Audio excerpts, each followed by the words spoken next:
Olá, tudo bem? Você que está aí no Brasil ou fora do Brasil, em qualquer lugar, manhã, tarde, noite, nos assistindo. Nós somos do curso Omnia Concursos, estamos direto de Brasília para começar uma jornada que te leve até a concretização dos seus sonhos, que te leve até a aprovação. Para isso, nós vamos contribuir com você, ministrando a matéria de Direito Constitucional. Meu nome é Denise Vargas, eu sou mestre em Direito Constitucional pelo Instituto Brasileiro de Direito Público, especialista em Direito Constitucional pelo mesmo Instituto, pós-graduada em Direito Penal e Processual pela Universidade Cândido Mendes, sou advogada, assessora jurídica da Câmara Legislativa do DF e tenho alguns livros publicados na área de Direito Constitucional. Já ministro Direito Constitucional há mais de 12 anos em cursos preparatórios e nós temos a esperança e a certeza, na verdade, de contribuir com você. Bom, nosso curso ele vai começar pela parte de teoria geral do Estado, teoria geral do direito constitucional e da Constituição. Então nós vamos começar com as partes teóricas, tá, acerca desse assunto. A primeira questão que nós temos que saber seria o conteúdo do direito constitucional. Olha, o direito constitucional, ele tem um conteúdo científico. O professor Paulo Bonavides, ele divide o conteúdo científico do direito constitucional em 3 espécies. Nós podemos dizer que o direito constitucional é a parte que estuda a Constituição vigente de um país, a parte que estuda a Constituição vigente comparada às constituições anteriores do país ou comparada com a Constituição de outros países. E também seria direito constitucional o estudo daquelas normas de caráter geral, de caráter universal, que dão cientificidade ao direito constitucional. Portanto, qual é o conteúdo científico do direito constitucional? O conteúdo científico do direito constitucional seria direito constitucional positivo, direito constitucional positivo ou especial, que é o estudo da Constituição que está em vigor em um determinado Estado. Isso é o direito constitucional positivo ou especial. Direito constitucional geral, que é o estudo da Constituição e dos princípios de caráter universal que dão cientificidade ao direito constitucional. E o direito constitucional comparado, estudo da Constituição que está em vigor em um determinado Estado com as constituições anteriores e com as de outros Estados. Ok, com esse slide aí você percebeu que o direito constitucional se classifica em 3 espécies quanto ao seu conteúdo. Cuidado, já vi cair na prova de delegado da Polícia Federal a seguinte pergunta. O estudo comparativo das diversas constituições que um determinado país teve ao longo do tempo é denominado direito constitucional histórico. Os senhores vão responder falso, porque esse estudo comparativo é o estudo do direito constitucional comparado. Tá ok? Bom, a gente viu o conteúdo científico. Agora, qual é o principal objeto? O principal objeto do estudo do direito constitucional, é a Constituição de um determinado país. É a Constituição que está em vigor, que é uma norma superior, são aquelas normas que limitam o poder do Estado, né, que estabelecem direitos e garantias fundamentais, que concedem os elementos de interpretação das normas. Esse é o objeto de estudo principal, a Constituição, suas normas de limitação do poder, os direitos e garantias fundamentais, esse é o principal objeto. A gente pode captar esse principal objeto olhando na tela o conteúdo do o conceito de direito constitucional. Conceito. Direito constitucional é a ciência que tem por objeto de estudo a Constituição política do Estado, sua organização, estrutura, a forma de obtenção do poder, sua divisão, seus limites e os direitos e garantias fundamentais daqueles que estejam sujeitos à sua soberania, bem como o modo de interpretá-la e compará-la com a Constituição de outros estados ou com as várias constituições do mesmo estado ao longo dos anos. Então esse é o conceito de direito constitucional que nós nos inspiramos vem lá em José Afonso da Silva, tá ok? Bom, nós já vimos questões que tratam tanto dessa parte do conteúdo científico quanto do objeto do direito constitucional. Ao final dessa aula de hoje, nós vamos fazer algumas questões relativas a esse tema, tá? Bom, nosso principal objeto de estudo, portanto, será a Constituição Política do Estado. Eu tenho que saber o que é Constituição e eu tenho que saber o que é Estado. Vamos começar primeiro com o Estado? Estado é uma sociedade politicamente organizada em um determinado território e dirigida por um governo soberano. Isso é que é Estado. Uma sociedade politicamente organizada sobre um determinado território e dirigida por um governo soberano. Bom, acompanhe comigo na tela, então, esse conceito. Estado é uma sociedade politicamente organizada em um território sob o comando de um governo, poder político, de um governo soberano, tá? Só que, tanto nas provas de direito constitucional quanto nas provas de direito administrativo, os senhores podem ser demandados acerca dos elementos que compõem o conceito jurídico de Estado. Quais são os elementos que compõem o conceito jurídico de Estado? Um Estado, gente, só existe se ele tiver povo, território e um poder político que lhe governe. Povo, território e um governo soberano, ou soberania, ou poder político. Esses são os elementos constitutivos do Estado. No direito português, por exemplo, Canotilho acrescenta um quarto elemento ao conceito jurídico de Estado. Para ele, Estado também tem um outro elemento que seria a finalidade. Qual é a finalidade de um Estado? Ordenar essa sociedade, alcançar o bem dessa sociedade, alcançar o bem comum. Então, há aqueles, como eu, que colocam 4 elementos para o conceito constitutivo de Estado. Estado tem povo, território, governo soberano e finalidade. Todavia, é bom alertar que para a prova, em regra, as bancas examinadoras exigem apenas os 3 primeiros elementos: povo, território e governo soberano. Agora, muito cuidado, muito cuidado. Povo não é um conceito que se confunde com nação. O conceito de nação é um conceito difuso, fugidio, mais sociopolítico do que jurídico. O conceito de nação, senhores, abrange aquele conjunto de pessoas que estejam ou não em um mesmo território, que têm uma origem comum, culturas comuns, idiomas comuns, origens comuns, mas estejam ou não no mesmo território. O povo é o elemento subjetivo do conceito de Estado.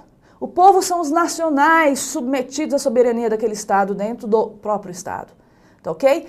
É possível, senhores, portanto, que o examinador tente confundi-los dizendo o seguinte: são elementos constitutivos do conceito jurídico de Estado. Nação, território, governo soberano.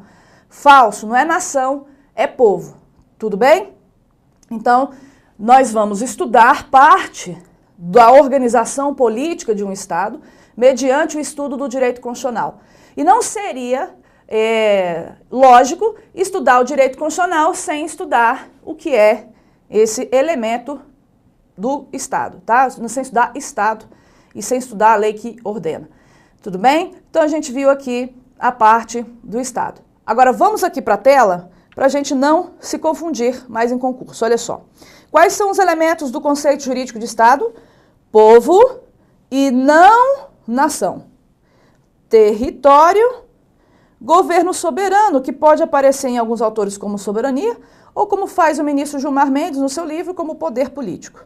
E alguns autores, isso aqui, alguns autores colocam a finalidade, então, por vezes, retira a finalidade, a doutrina desses elementos do conceito jurídico de Estado. Tá ok? Bom, visto, portanto, o conteúdo científico do direito constitucional, visto o conceito do direito constitucional, né, que ele ordena, né, o ramo é a ciência que ordena um determinado Estado, visto o conceito de Estado, seus elementos constitutivos, nós precisamos responder um outro ponto. Qual é a natureza jurídica ou a posição enciclopédica do direito constitucional? Bom, desde o piano é que a gente faz uma divisão entre direito público e direito privado. Direito público e direito privado. O direito público, ele parte da ideia de igualdade, de relações de natureza horizontal. O direito privado, o direito privado, o direito privado parte da ideia de relações de natureza simétrica, horizontal. O direito público passa pela ideia de direito vertical, de relações de ordem vertical, de relações em que o Estado atua com supremacia em relação ao indivíduo. Então havia essa divisão. Essa divisão, ela se encontra superada. Todavia, ela ainda pode ser cobrada para concurso. Então, o direito é uma grande ciência que se divide em dois grandes ramos, em dois grandes troncos. O direito privado, de relações simétricas, e o direito público, de relações assimétricas. Qual é a posição enciclopédica de um direito constitucional ou a sua natureza? A natureza do direito constitucional ou a sua posição enciclopédica é de direito público fundamental. Então, o direito constitucional tem natureza de direito público e não de direito privado. Ok? Com isso a gente encerra essa parte dos elementos necessários. Há muito mais o que se falar sobre teoria geral do Estado.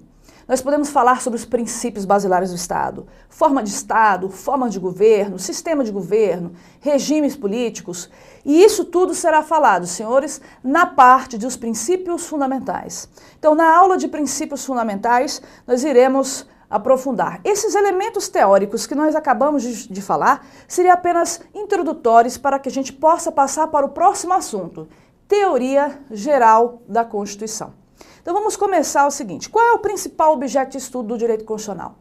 O principal objeto de estudo do direito constitucional seria a Constituição Política do Estado, não é verdade? E o que é a Constituição? Constituição é a lei fundamental e suprema de um Estado, cujas funções principais são criar um Estado, organizar um Estado, limitar o poder do Estado, servir como fundamento de validade para as demais leis, bem como fixar direitos e garantias fundamentais, principalmente ao povo, que é o elemento subjetivo daquele Estado. Então acompanhe na tela o conceito de Constituição. Constituição também pode, de uma outra forma, eu disse que era uma lei fundamental e suprema de um Estado, cujas funções primordiais são criar e organizar politicamente o Estado, limitar o poder do Estado, servir como fundamento de validade das demais leis e fixar direitos e liberdades e garantias dos indivíduos. Tem um conceito mais doutrinário, que é do professor José Afonso da Silva. Ele vai dizer que a Constituição é um conjunto de normas que organiza os elementos constitutivos do Estado, que organiza, então, o povo, território e o governo soberano. Tá ok? Então, esses elementos, esse conceito de Estado seria, o conceito de Constituição seria interessante. Muito cuidado, meus caros, não vamos confundir fundamental com suprema. Fundamental não é a mesma coisa que suprema, tá? Isso pode até não ser tão importante neste primeiro momento, mas no futuro, quando nós tratarmos de direitos e garantias fundamentais, isso será essencial. Bom, fundamental significa fundamento, básico. A Constituição é a lei básica, é a fundamental, porque é ela que institui um Estado. É ela que organiza o Estado, é ela que inaugura a ordem jurídica. Quer ver um exemplo? Um prédio. Vamos supor que o prédio seja o Estado brasileiro. A partir do momento que aquele prédio não funcionar mais, nós podemos derrubá-lo e vamos reconstruí-lo. Qual é a primeira parte do prédio que nós construímos? A base, o alicerce, o fundamento. A inauguração daquela obra se daria pela base, pelo alicerce, pelo fundamento. A inauguração de uma ordem jurídica também se dá por essa base, pela instituição da Constituição. Por isso que nós dizemos que a Constituição é uma lei fundamental. E ao mesmo ponto que ela é uma lei fundamental, ela também é uma lei suprema, porque ela é dotada de superioridade em relação às demais, no caso da maioria dos países que adota a teoria, a teoria do escalonamento das normas, que a gente vai ver mais adiante. Tá ok? Então a gente viu o conceito e alertou para o fato de que você não pode confundir fundamental com o supremo. Bom, agora, esse conceito formalzinho de Constituição, ele não resolve para concurso. Ele te dá uma noção geral, mas o que tem mais caído em concurso, Pode ser concurso de juiz, concurso de promotor, concurso de advogado, concurso de analista, concurso de técnico. Acreditem, no CESP em 2009, cobrou uma parte teórica dos sentidos ou conceitos de Constituição. Esse conceito formal não atende ao que a gente precisa. E independentemente do cargo que você estará pleiteando, independentemente da banca que você estará prestando concurso, é possível cair, inclusive para nível médio. O tópico que a gente vai inaugurar agora, o tópico 2 acerca da teoria geral da Constituição, né, que vimos no tópico 1 conceito, no tópico 2 a gente vai ver os sentidos ou concepções de Constituição. Os publicistas, eles começaram a discutir acerca do real sentido, da real concepção da Constituição, não esse conceito formal. E aí, basicamente, são 3 sentidos importantes para a prova. Nós temos o sentido sociológico de Ferdinand Lassalle, nós temos o sentido político de Carl Schmitt e nós temos o sentido jurídico de Hans Kelsen. É a partir desses 3 sentidos que nós vamos estudar essa matéria.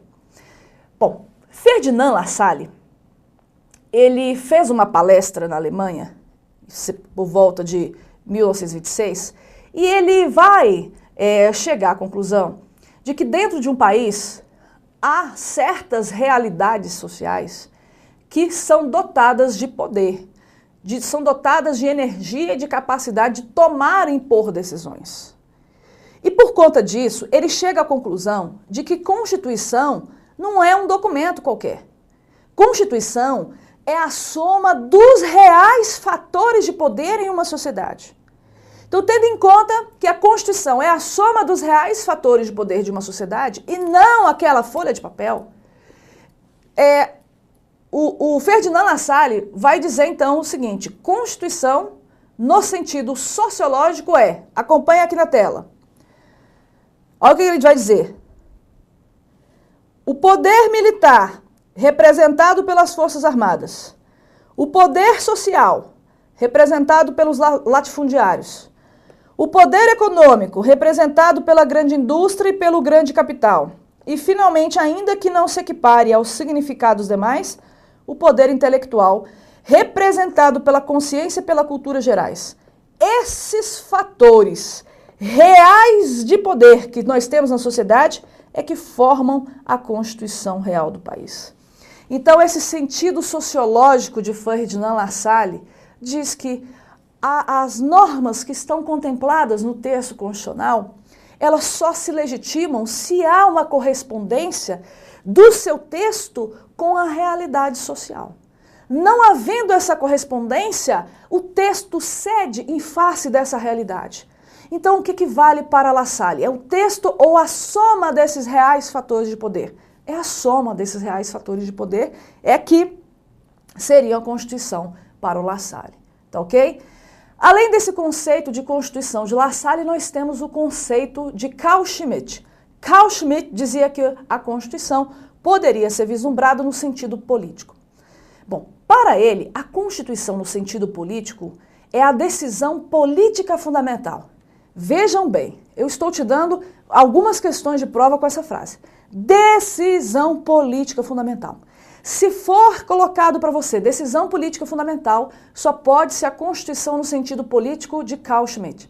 Carl Schmitt dizia o seguinte: bom, quando nós vamos fundar o Estado, utilizando o poder constituinte originário, nós vamos tomar decisões essenciais, estruturais, para a organização política do Estado. São essas decisões essenciais tomadas pelo poder constituinte na hora de fundar um Estado que constituem, em essência, a Constituição. Bom, se nós tentássemos entender de uma forma mais concreta, mais palpável esse conceito político, nós poderíamos analisar a seguinte situação. Dentro de um texto constitucional, aquelas normas mais veiculadas, mais ligadas, mais próximas das questões fundamentais para a organização política do Estado, elas são Constituição para ele. Tudo mais que estiver jogado no texto constitucional, mas não for essencial, não for matéria fundamental para a organização política do Estado, não seria Constituição. Não seria Constituição, seria para ele apenas uma lei fundamental.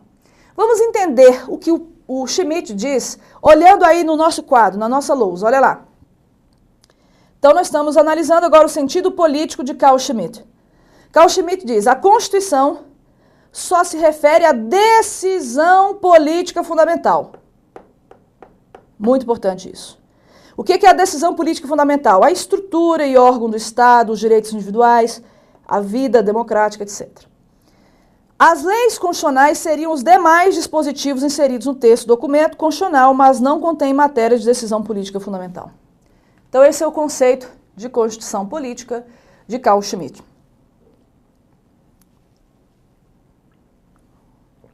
Vamos agora ver o conceito de Hans Kelsen. Hans Kelsen, ele vê a Constituição como uma norma jurídica pura. Porque Hans Kelsen combatia a ideia desses outros dois publicistas. Hans Kelsen, ele era uma das cabeças, um dos pais de uma teoria positivista denominada teoria pura do direito. Para essa teoria pura do direito, o direito ele não pode sofrer influxos, não pode sofrer influências da política, da sociologia, porque o direito é uma ciência jurídica pura. Logo, se o ordenamento jurídico ele é fundado pela Constituição, a Constituição ela deve ser estudada, ela deve ser vislumbrada como uma norma jurídica pura, sem análise sociológica ou política. Portanto, o que é a Constituição jurídica para Hans Kelsen? É a norma hipotética pura, sem sofrer influência sociológica ou política. Só que Kelsen vê a Constituição em dois sentidos jurídicos. Primeiro, o lógico jurídico e depois o jurídico positivo.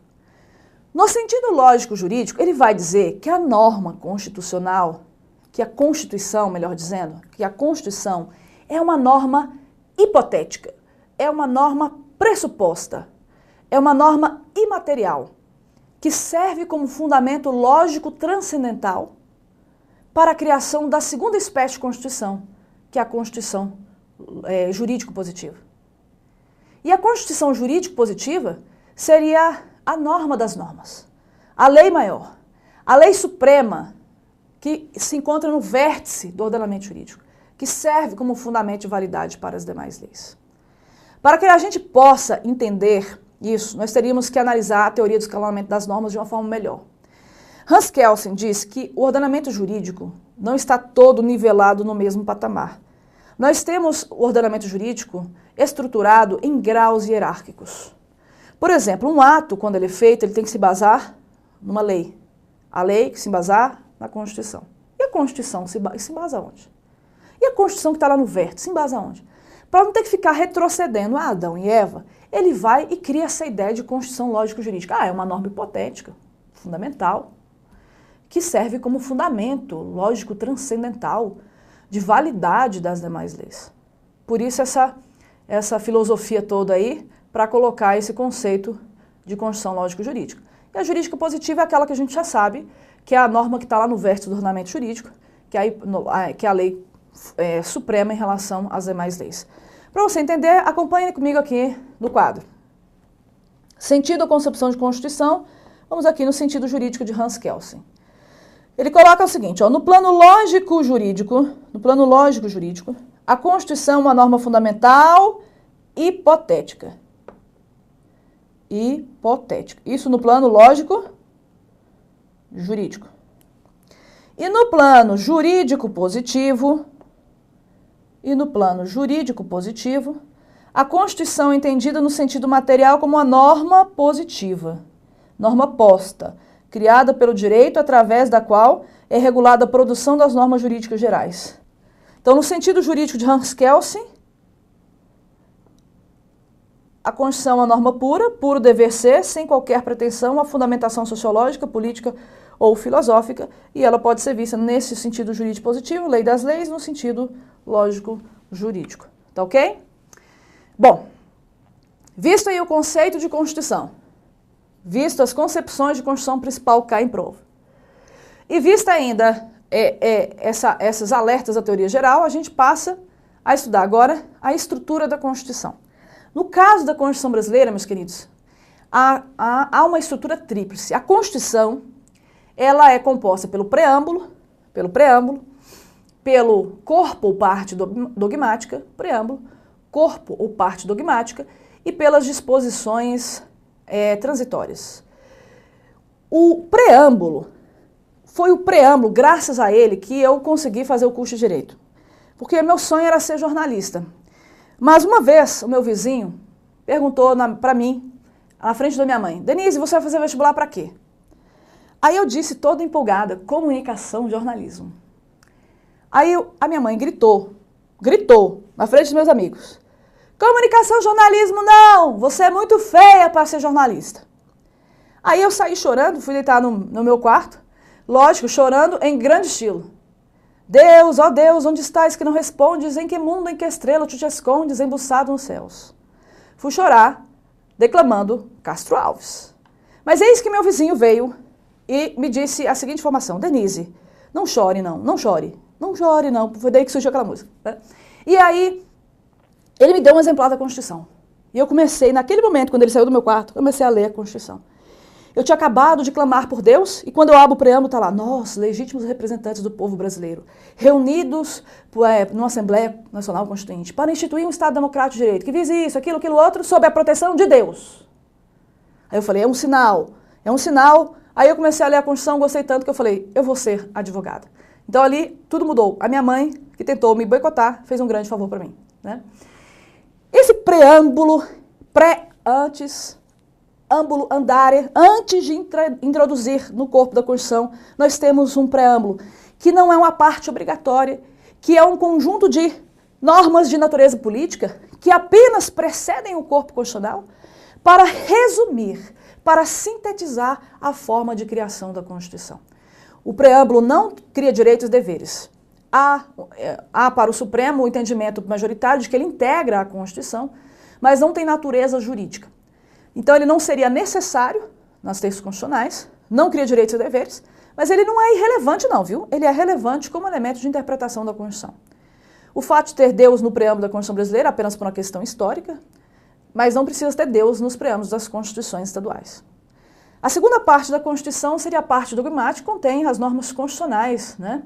E o anexo da Constituição, que é o ADCT, nós temos normas de transição, normas temporárias e normas que podem até excepcionar o corpo da Constituição.